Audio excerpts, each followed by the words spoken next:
Shannon, good morning. Jeff in Las Vegas. Good to see you again. Good to see you too. Thank you for getting up early with me. Oh, you're one of the few people that can get me up early, so thank you.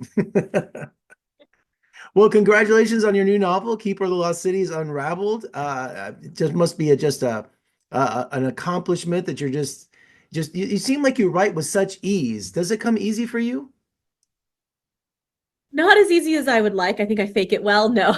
It's one of those things where if it isn't hard, I don't think you're doing it right because you're always supposed to be pushing yourself. And this was a particular challenge because it was a new voice and a very different kind of story set in our world, a new POV. So there were definitely a lot of challenges there, but I love writing. So, getting to sit down and really dive into that world, I'm always going to be probably very prolific because I just love it. Well, in this latest installment, Keith runs away to the Forbidden Cities to keep his friends safe while he learns to control his new powers. What does he discover on this journey? Well, I don't want to spoil things, but I will say there are some huge reveals that are going to happen in this one. And that's really why I decided that I needed to write it because things happen while he's gone and we see him come back and he doesn't share any of this, and there's big reasons why he doesn't share any of it, but having the characters understand eventually when it comes out in book 10 and have them understand why he hides it, I just kind of realized we need to go on that journey as readers. We need to see Keith learn this stuff. We need to see why he hides it so that we'll understand why he made those decisions. So it's some big stuff that's happening. Brace yourselves. And the stories from his perspective, why did you choose to write from his point of view? I have been going all along just kind of trusting the story, having the story tell me what it needs. And I knew that Keith had a big story, a big role in it. And the Keeper books are limited to Sophie's POV. And so I can only have scenes with Keith when she's there and when I can only share his secrets when he's willing to. And so, it was one of those things where my editor and I, we plotted this all out when we were writing book 9. It was like, okay, he's gone. We need to know what he's doing. And I was like, oh no, I know what he's doing. Let me tell you. And we had kind of planned that when he came back in book 9, that he'd just be like, all right, everybody, I should probably catch you up on what I'm going on. But when I went to write those scenes, it was like, no, he's not ready to share any of this yet. Like this is too big. He's going to keep this all secret. And so then I was like, what I tend to do is I'll save it for future Shannon. And so future Shannon went to write book 10 and went, he's still not ready to share this. And it's just, it wasn't working. And so I went back to my editor and said, I really think what we need is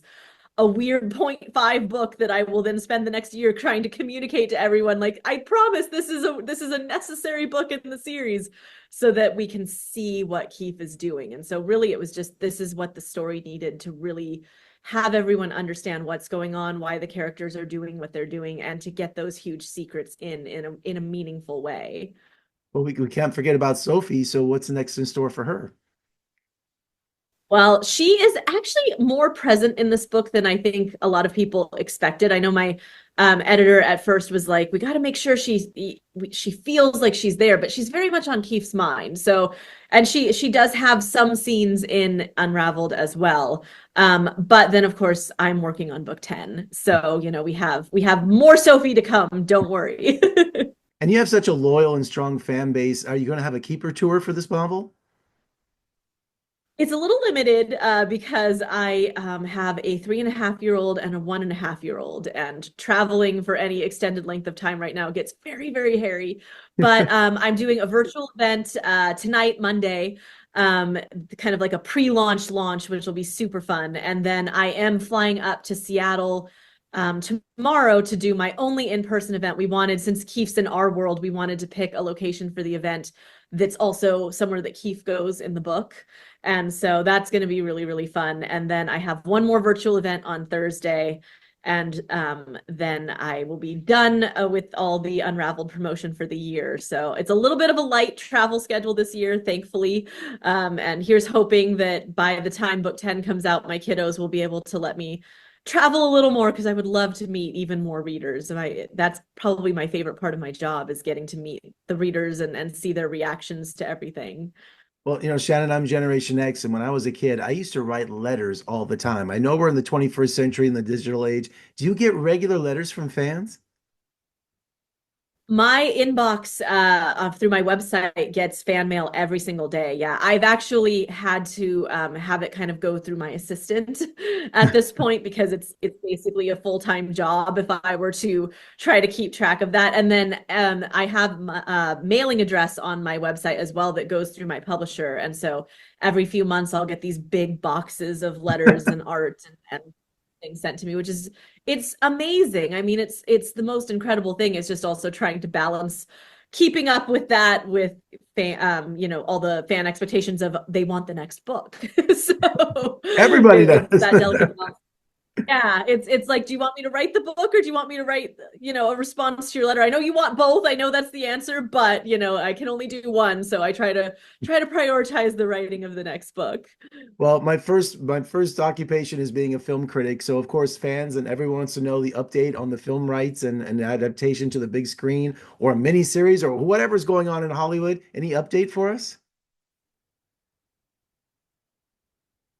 Yeah, so we did announce earlier in the year that we have changed studios. Hollywood is always like, I always use the analogy of it's kind of like a poker game. You just keep reshuffling the cards and redealing them, hoping you're finally going to get that winning hand. So we have moved the rights over to Warner Brothers, and I am working with an amazing producer named Emma Watts, who is just a force to be reckoned with. And she is determined to get the movie made. And I really think if anyone can make it happen, it's Emma.